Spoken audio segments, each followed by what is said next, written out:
Hello and welcome to the next episode of Let's Talk Brand, the first in Poland series of video interviews with world-class branding experts. Today I'm super excited to interview Richard Czerniawski, who is the founder of Brand Development Network International, a marketing resource company committed to empowering marketers to create brand loyalty. He has nearly 50 years, half of century of experience with brand building and has worked for companies such as Procter Gamble, Johnson & Johnson, and the Coca-Cola Company. Richard's work is international in scope, providing consulting and training services to some of the world's largest and most successful multinational companies and brands. He is the author of hundreds of articles on marketing management. You can find them on two blogs, Dispatches and Marketing Matters. He is an author of Avoiding Critical Marketing Errors, How to Go from Dumb to Smart Marketing, and the co-author of two books, Creating Brand Loyalty and Competitive Positioning. He has lectured and conducted workshops for the MBA programs. I invite you to listen and watch my conversation with Richard Czerniawski. Okay, hello Richard, welcome to the podcast and actually welcome back to Poland. Can I say dzień dobry? Dzień dobry. Jak się masz? Bardzo dobrze. Dziękuję. Actually, I said welcome back because you were and worked in Poland. And if you can tell us when was it and what did you do here in Poland? Yes. Well, actually, I worked in Poland, I think on 3 separate occasions. Each time I was there for a week and I was conducting training, marketing training, conducting training in positioning and advertising for companies such as Johnson & Johnson. So what they did was they brought in people from Eastern Europe into Warsaw, and that's where I conducted the workshops. Okay, and when was it? Oh, at least a dozen years ago. Okay. Yeah, a dozen years ago or more. As I say, 3 separate occasions. Okay. Mm-hmm. And you have a Polish surname? That's correct. Yes.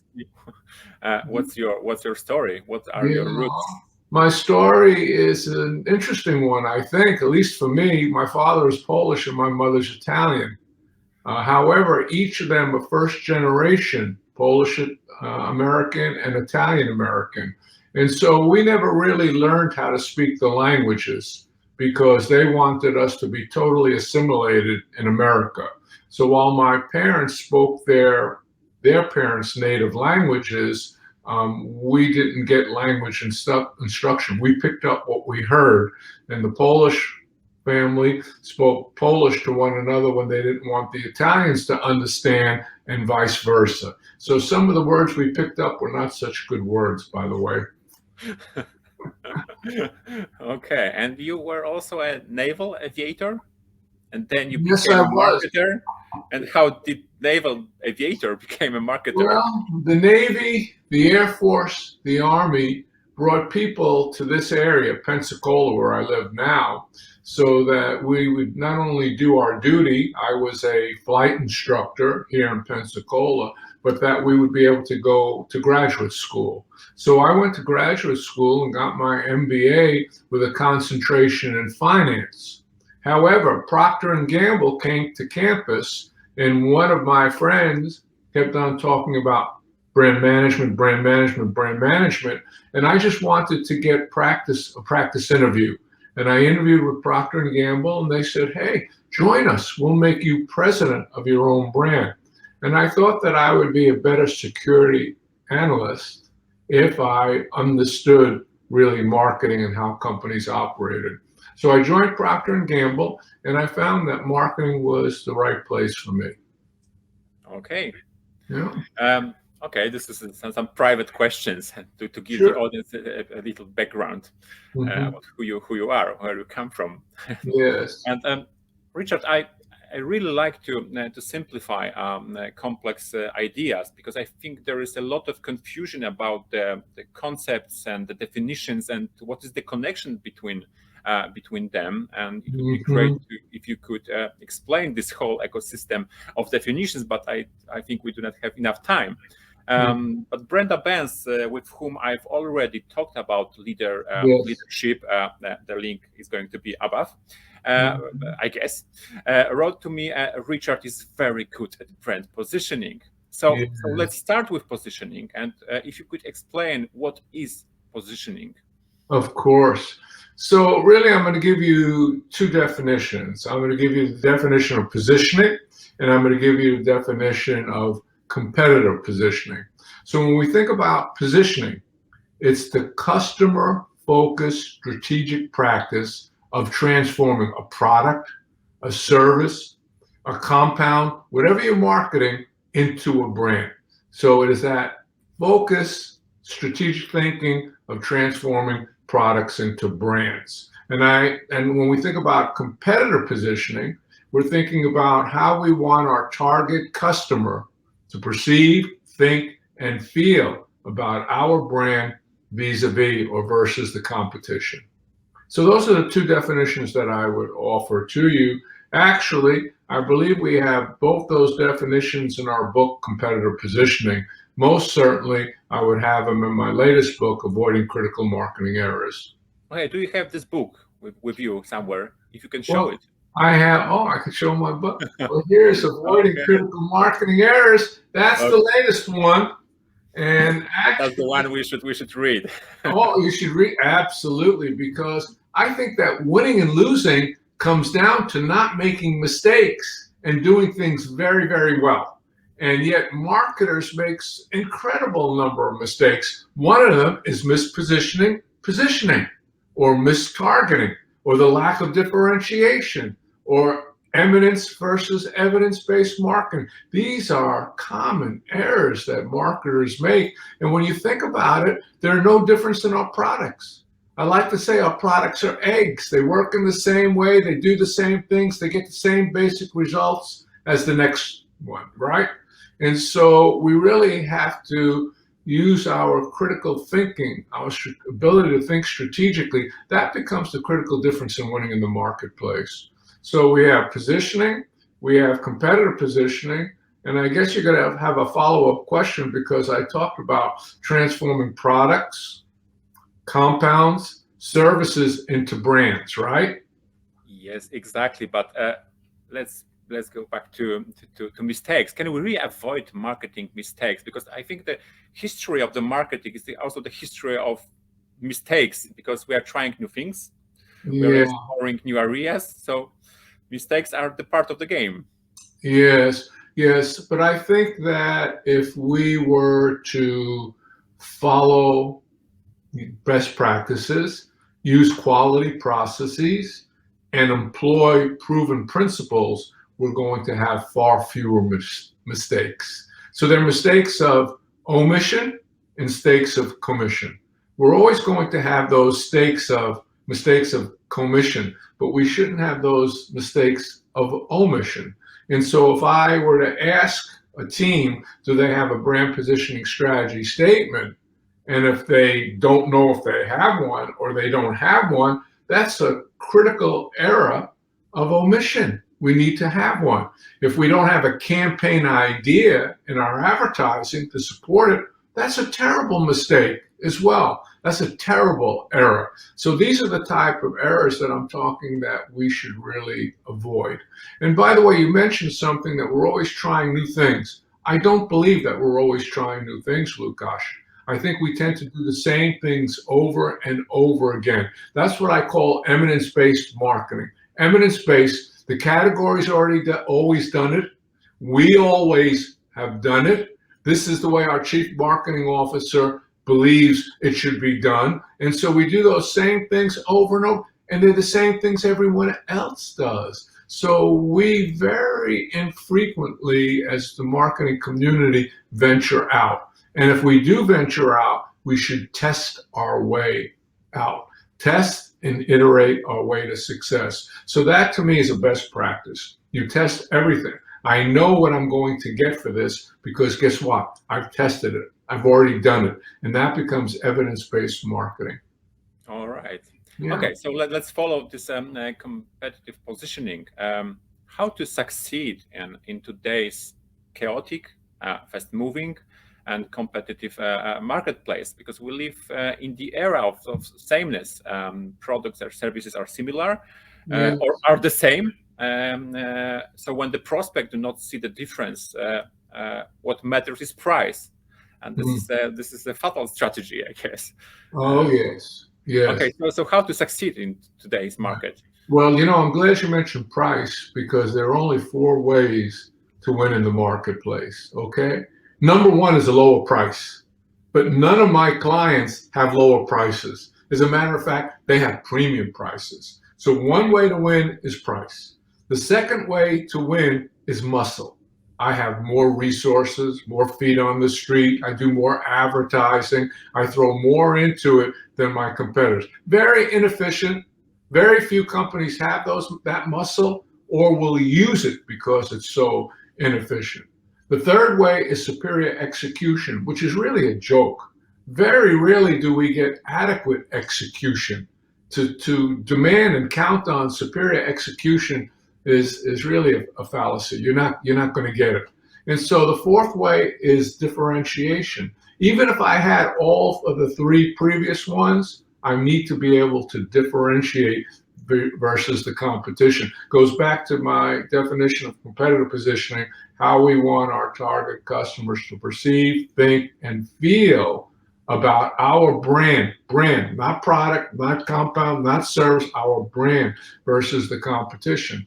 So when I said that our products are eggs, doing the same things, working the same way, getting the same basic results, how we serve up that egg makes a difference. So, Lukasz, I love eggs. I eat eggs every single day. Sometimes I will eat an egg twice a day.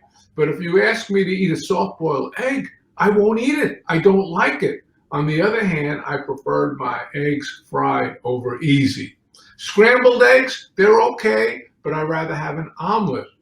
And then when we talk about, our eggs, how we get that served, that makes a critical difference of whether they will prefer us or not. So our positioning activity is serving up that egg, and we've got to serve it up to a very specific target. And that really goes back to the brand idea. So one of the critical marketing errors is when people do positioning, they start from the ground up. And so they start with the product benefit. The product benefit is, what does the product do? So once they start with the product benefit, since they all do the same things, guess what? There's no differentiation. No differentiation. I'm going to lose, or I'm going to be, the market is going to genericize my offering and my competitive offering, and they're going to take the price down. And so I have to think about serving up this egg, and I start with the brand idea. The brand idea starts up a little higher. And the brand idea is really the crystallization of your positioning strategy. It is your why, your purpose for launching this particular brand. Okay. I hope that's helpful, Lucas. Yes, it is. But let's move on. How to find the right positioning, the competitive positioning. So, or what are the best practices that will enable companies to develop this competitive positioning? Yes. Okay. I'll tell you, the first thing is have many positioning options. Don't stop at one. And what I believe marketers do is they stop at the first right answer. Now, you're asking me, what's that right answer? In an organization, the right answer is the first executionally expedient answer we come to that has consensus. That is what they deem as being the right answer. However, it is very, very rarely, if at all, the right answer in the marketplace. So you want to have a number of alternative positioning strategies, and you want to look beyond your launch. You got to have something that is ambitious but realistic. something you're going to be able to deliver on. So you want to have alternate strategies. You want to test those alternate strategies. You want to adapt the winning one so that, again, you iterate your way to success. So I don't believe in, throwing that dart and getting the bullseye. I throw that dart and I realize that I'm a little off to the right. And so I've got to correct myself. And that's the way, that would be a best practice. And that is iterate your way to success. So in order to choose this right positioning, we have to test them. You should test them, absolutely. Okay, so how to test them? At least explore them. When I say explore them, that could be done in a qualitative way. The testing, of course, is the quantitative way. And if we have something that's very, very different that we're serving up a whole new way of looking at that egg, then more than likely, the test results may not be favorable because customers typically go with the tried and true. But, something like an iPod was very, very different. If you put that on paper, it might not make sense to people. On the other hand, how you test it, having a product prototype could make a big difference. Okay. Yeah, actually, I remember I launched the Reach toothbrush. Johnson & Johnson, we acquired that toothbrush from DuPont. It was in control store tests in Chicago and Milwaukee. And we purchased the rights to it, and we took it national. I took it national in 17 weeks, which was absolutely phenomenal back at that time. If you were to test the concept, and it was a very different brush because it was angled like a dental instrument, it had a compact head, it had two levels of bristle, the longer outer ones for the gum line and in between teeth, the shorter one to scrub the teeth clean. If you wrote that concept down, people could not imagine it. And I recall in doing qualitative work that the moderator got so frustrated, he threw a number of brushes across the table. And people picked it up and started saying, well, look at this angle. It looks just like a dental instrument. And he said, well, what do you think that's going to do? And they were responding to it. So we also have to test appropriately. It may not be a white card concept. It may be may need to be a product prototype. Okay. You wrote, I guess I found it on your blog, I think so, that differentiation is fundamental to marketing success. Absolutely. And so what is the connection? So let's make it more clear. What is the connection between positioning and differentiation? There's so many places that we could differentiate, really, Lucas, so many places. So I start with the brand idea and the positioning. I can differentiate in the brand idea. I want to differentiate in the brand idea. The second place I can differentiate is the target that I choose. We can't be all things to all people, and so we have to choose our target carefully. And the target that I want to go after are those people, those customers who believe what I believe. What do I believe? I believe the brand idea. That's another place I can differentiate. I can differentiate with the competitive framework, namely who I'm competing against. I can differentiate with the literal, that's the literal competitive framework, with the perceptual competitive framework. So if we have 3 statins, which are used to reduce cholesterol in the market, how do I want to be perceived as a perceptual competitive framework? Do I want to be perceived as the one that gets more to healthy levels? Do I want to be perceived as the healthy cholesterol regulator? I take the good stuff up and I take the bad stuff down. Do I want to be perceived as getting more of the cholesterol? So that perceptual competitive framework is another place I could differentiate. I can differentiate with my benefits, my product, customer, and emotional benefit. If we all do the same things and do them in the same way and get the same basic result, then I'm probably going to use my customer benefit to differentiate me because I have difficulty at the product level. I can differentiate with my reason why, support. I can differentiate with my brand character. So there's so many places I can differentiate. I want to differentiate in as many places as I can, because if I don't, I go back to those other 3 that I ways to win that I mentioned to you. And honestly, I'm not going to be using them. I can't lower my price. I can't use the muscle, and I'm probably not going to get superior execution in the marketplace. So I've got to look at these places to differentiate. I want to give you an example, just one quick example. Reason why support. Reason why is why I should believe your benefit. So I've got two toothpastes. They both claim that they can get your teeth whiter. Wider than what? I don't know. Wider than maybe their basic toothpaste? I doubt it's wider than versus each other, but they're trying to convey meaningful differentiation. One says the reason why you can believe I'll get your teeth whiter is because we use baking soda. Now everybody knows that baking soda helps white teeth. However, the other brand says we use the same ingredient to whiten your teeth that 9 out of 10 dentists use.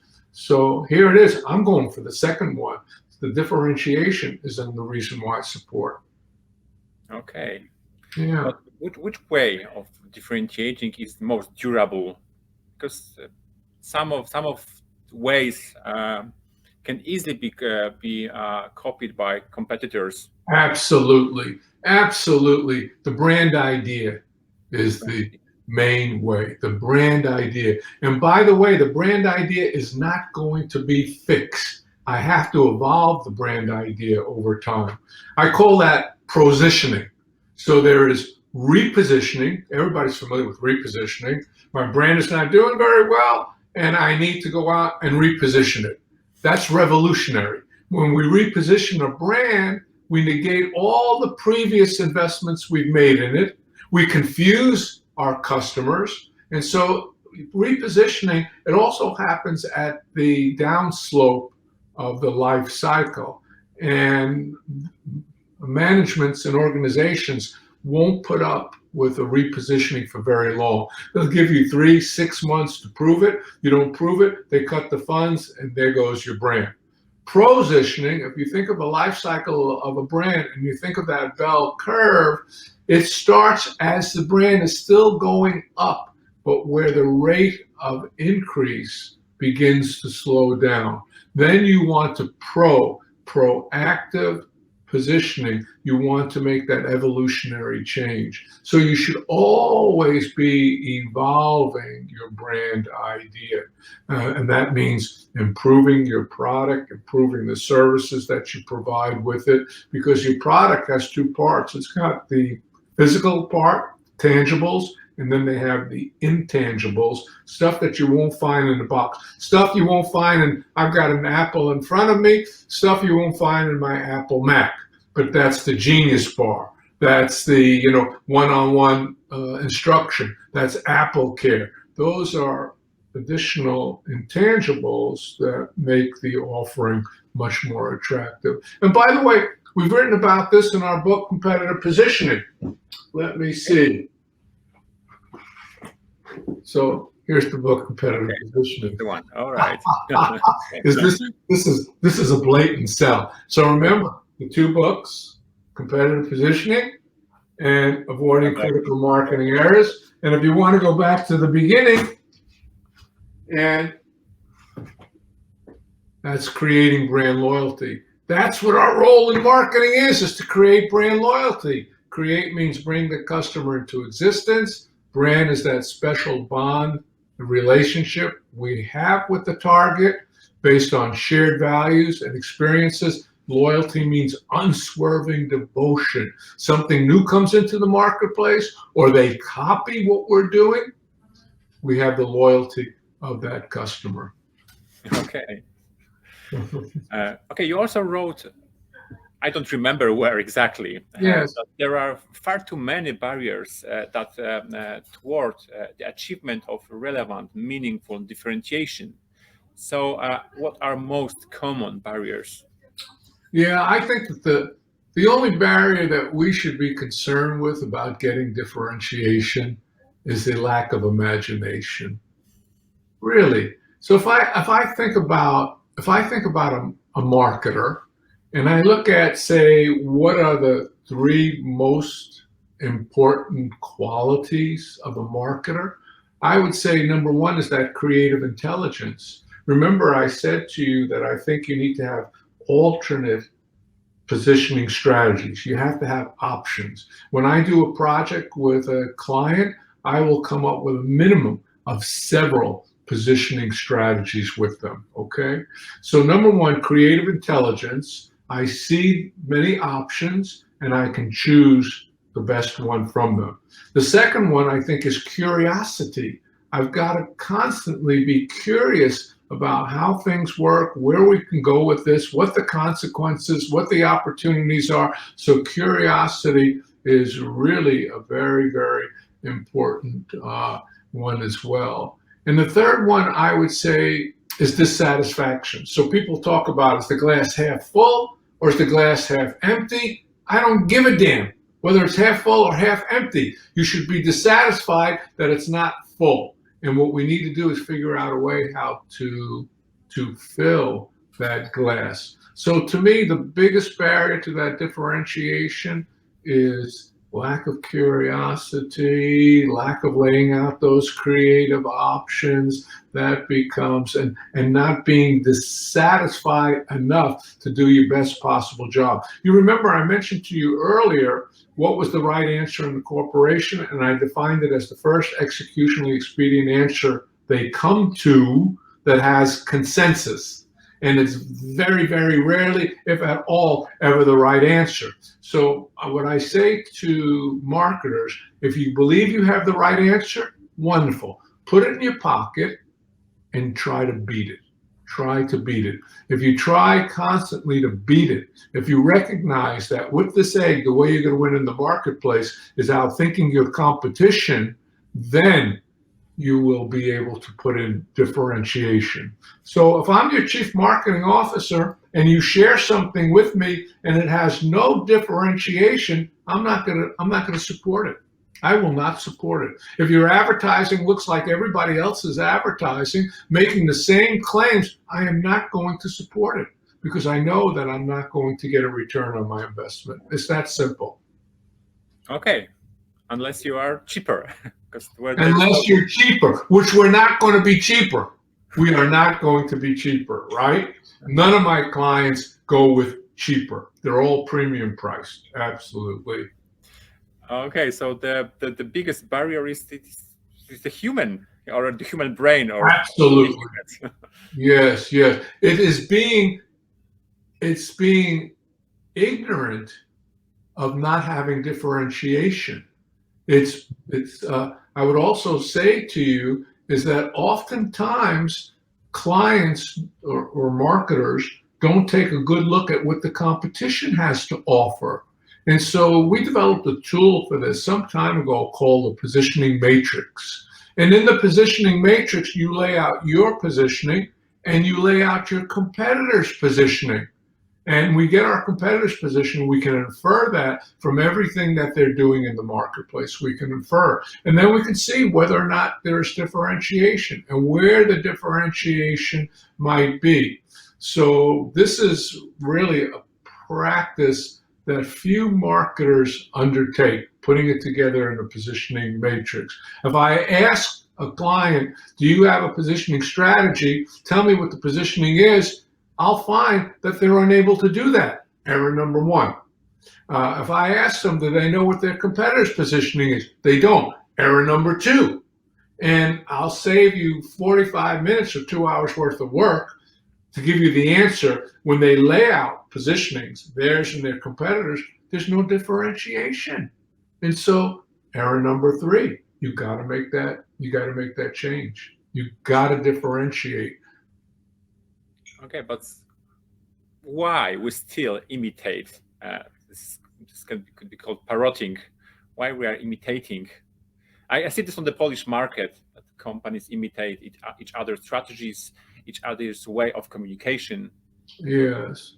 Why? Because we are lazy? I don't think that imitation in itself is a negative, but I don't want to imitate my competitor. I will imitate brands in other categories that have success. I'll say, why is this brand in this category, an adjacent category, or maybe a totally unrelated category? Why are they doing so well? Let me see what differentiates them versus their competition.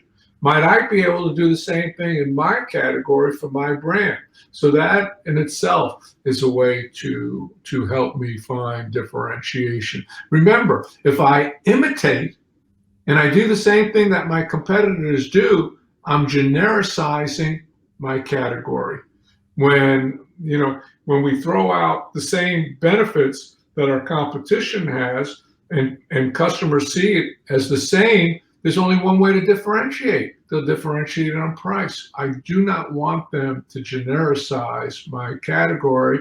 If they genericize anything, I want them to genericize the competition and look at me as being somewhat special. I'll say one other thing too, and I know that research has shown this repeatedly. If you go out, for example, with advertising that claims the same thing as your competitor and does it in the same way, then the competitor's customers will think you're talking about them. And so you're really not advertising your brand, you're helping your competitor strengthen their relationship with their customers and build their brands. That's good for the competitor. Yeah, very good for the competitor. It's also good for the competitor when you don't have a positioning strategy, because just because you don't have a positioning strategy doesn't mean you don't have a positioning. Because remember, I define positioning as how the target customer perceives, thinks, and feels about your brand versus the competition. And so if I'm not positioning out there, my competitors are positioning for me, and I'm going to have very negative perceptions among target customers in the marketplace. So yeah, that's also good for the competition, unfortunately. But how you test this, if you have this several competitive positioning ideas, how you test them? Yeah. How you do this? Yeah, so actually, I don't like to get into the specifics of the testing. What I do is I establish the objectives. I turn that over to my marketing research people. They come back with a testing design. We agree on that testing design, and that's the way it should work. So if I think about myself as, say, for example, as a brand manager, I am, as Procter Gamble said, the president of that brand. And if you think about a wheel and you think about the hub of the wheel, that's where I sit.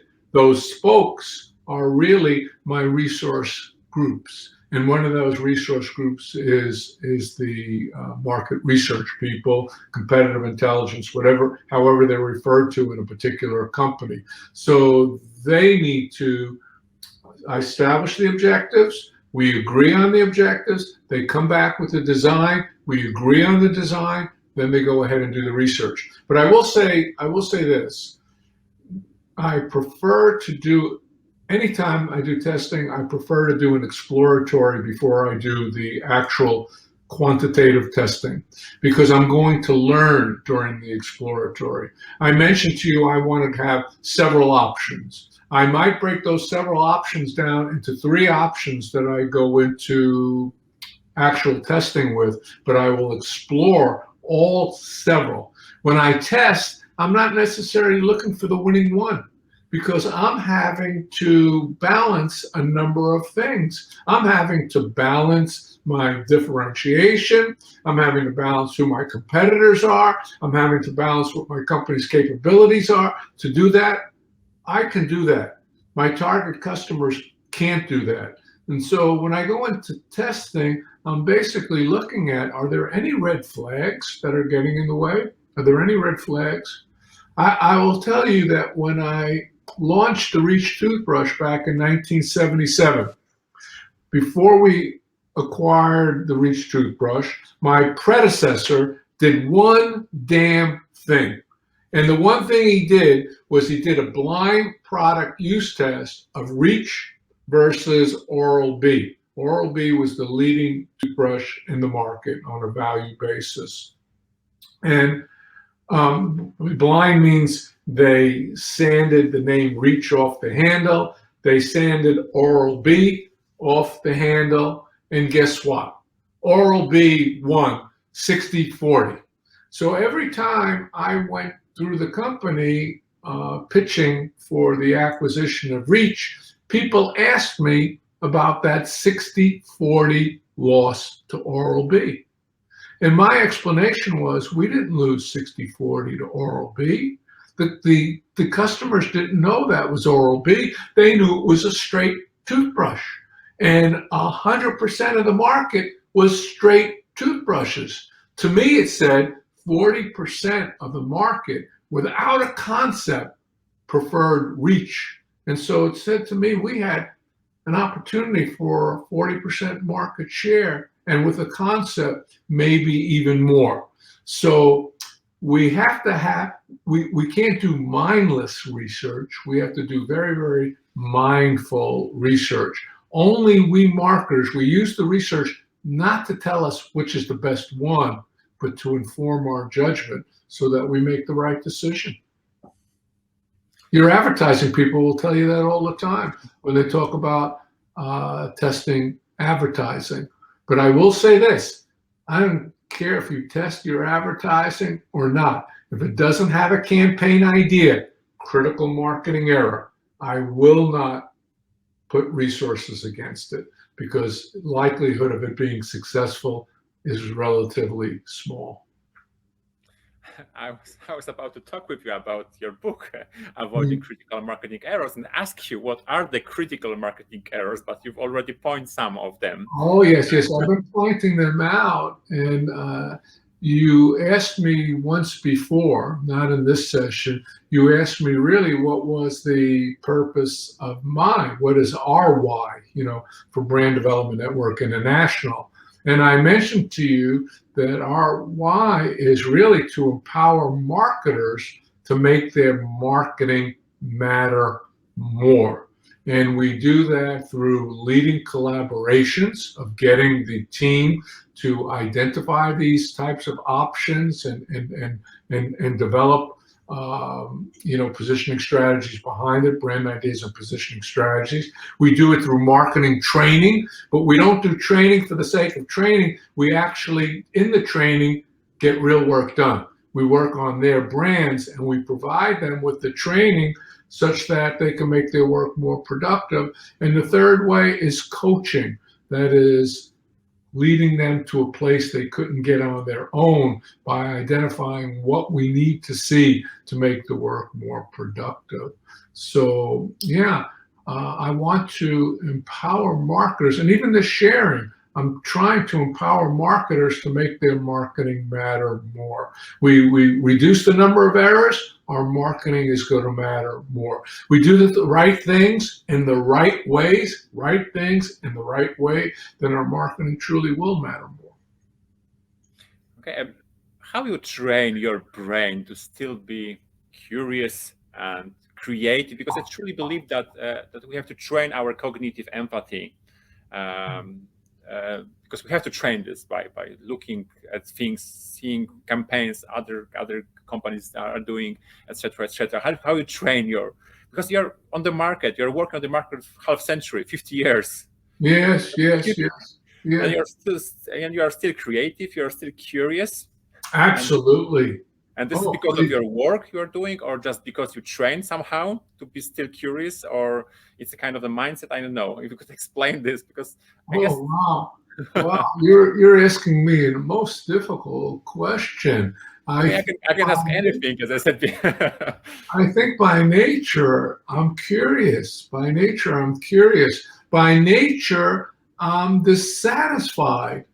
So you may give me a compliment on something and I'm always thinking, well, I could do better yet. So I'm dissatisfied. And I'm always trying to analyze, well, in what way can I do better? I do believe I have creative intelligence. I think that is one of my core strengths. I can see opportunities. I can see the nuances, the options that we have, the nuances between each of these options. So I think that, I've been blessed in that way. And honestly, companies will send me out. They'll send me to Poland to train, people in Eastern Europe. And when they send me out, I'm getting trained because I'm learning from each of the folks. So for example, I did a workshop just last week. I think it was last Friday. I think it was Friday's workshop. And I was talking about how the brand idea needs to be emotive. Now, we were talking about a brand that was really revolutionary in cancer oncology, and it was called Gleevec. And Gleevec had very good OS, which stands for overall survival. The overall survival, was up in the 90%. And so one could say about Gleevec is Gleevec delivers durable survival, durable OS. Okay, all right. Now we can take that up from telling to selling. Gleevec results in astonishing levels of OS. Okay, I took that up. I went from telling to selling.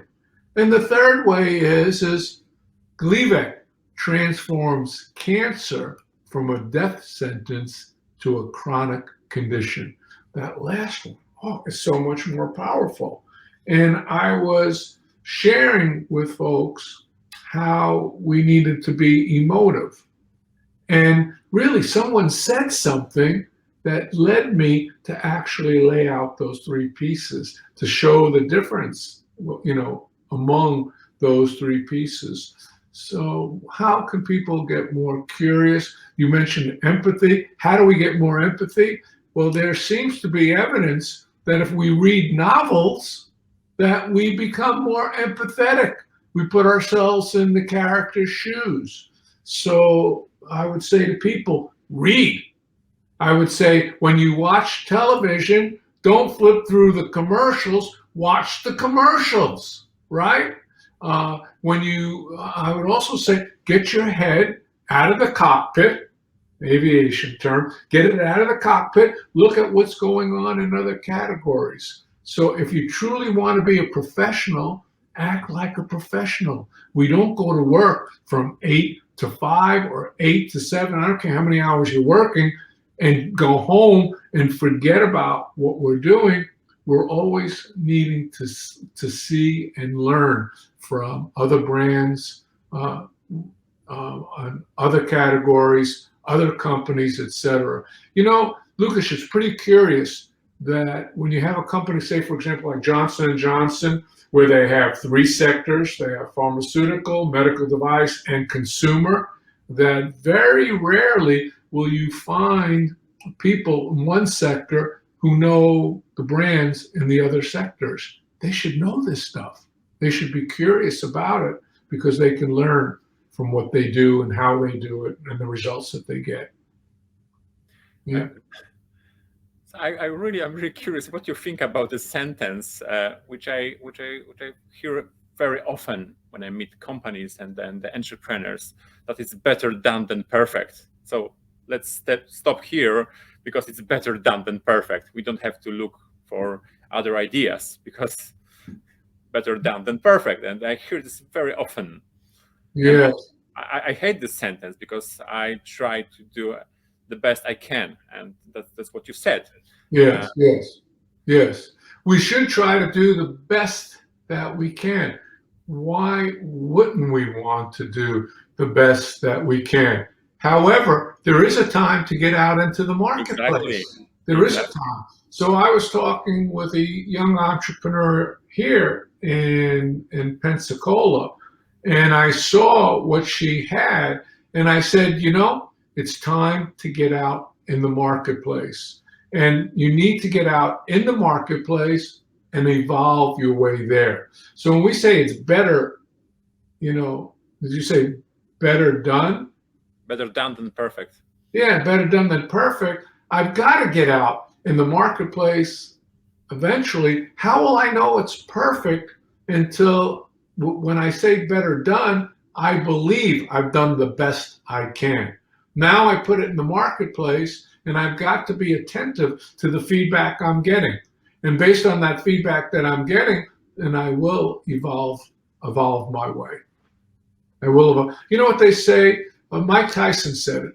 Mike Tyson, the boxer, he said, everybody's got a strategy until they get punched in the mouth.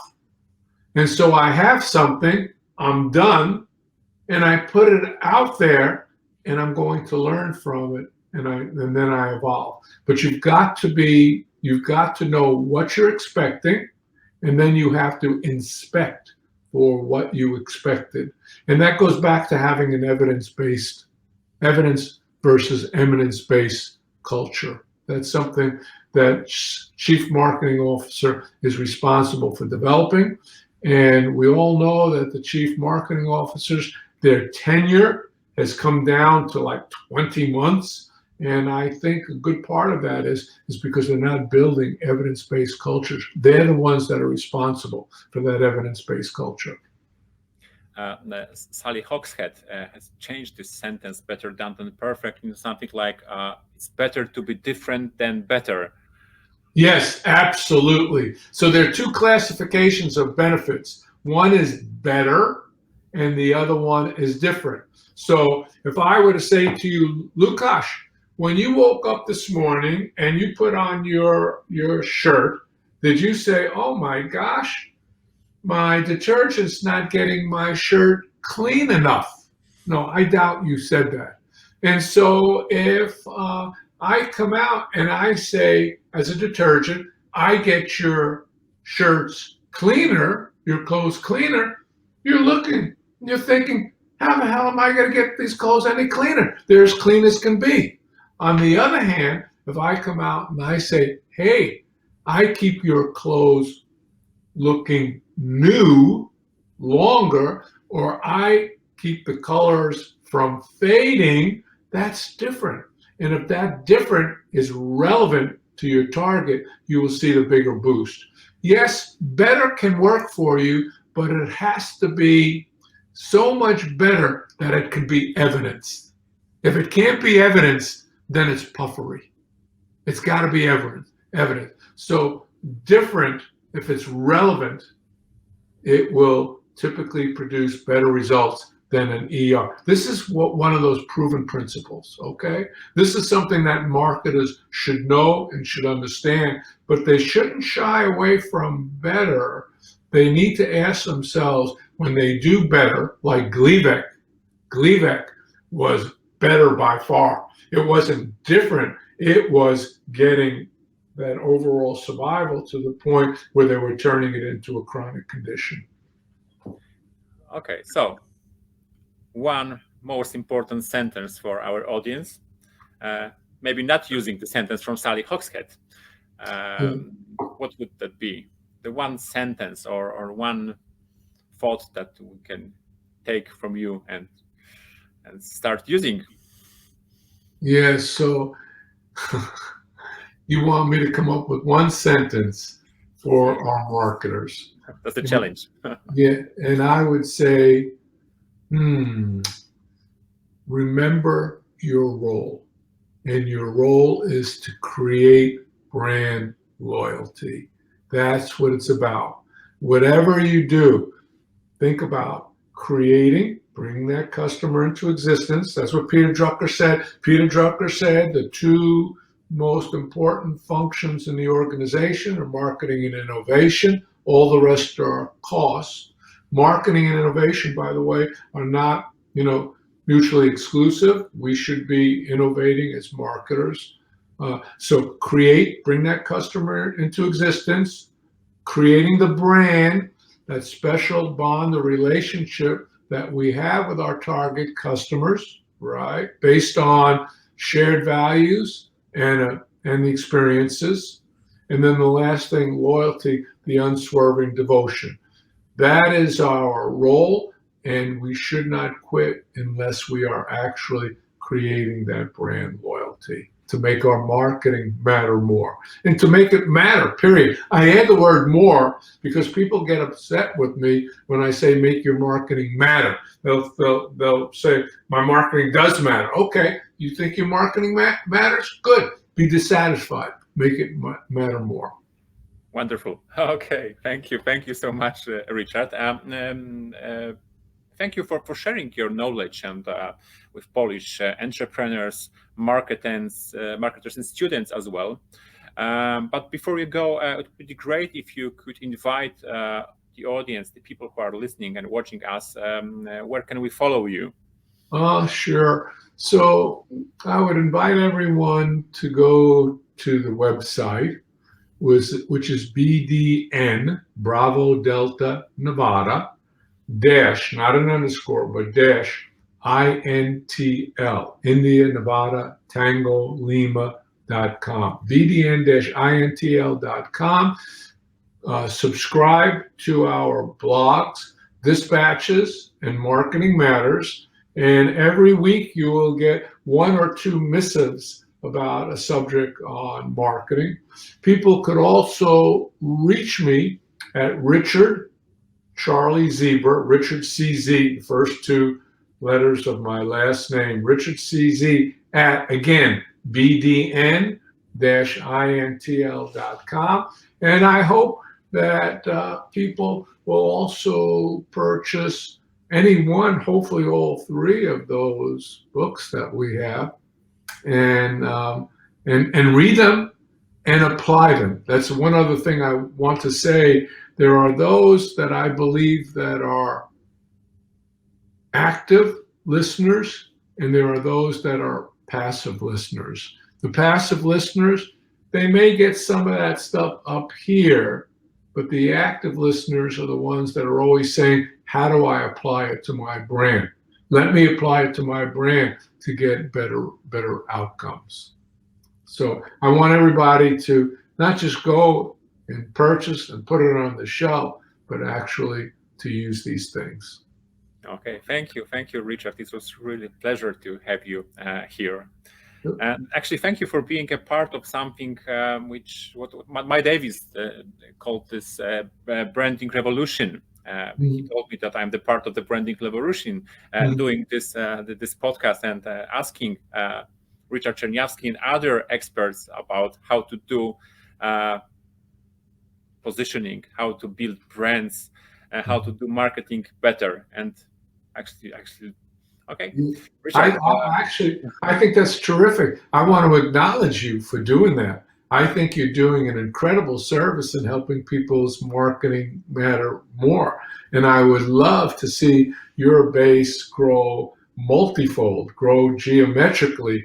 And you asked truly about how one keeps the curiosity, etc. One should be tuning into programs like yours, podcasts like yours, reading blogs like ours, because that is the way that we increase our knowledge and hopefully our capability as well. So I want to acknowledge you. I think I love Let's Talk Brand. You didn't say let's talk product. You said let's talk brand. And that's what it's really about, creating brand loyalty. Okay. Very good job, Lucas. Thank you. Okay, thank you very much. Thank you for your time. Okay, bye-bye. Peace. Bye-bye.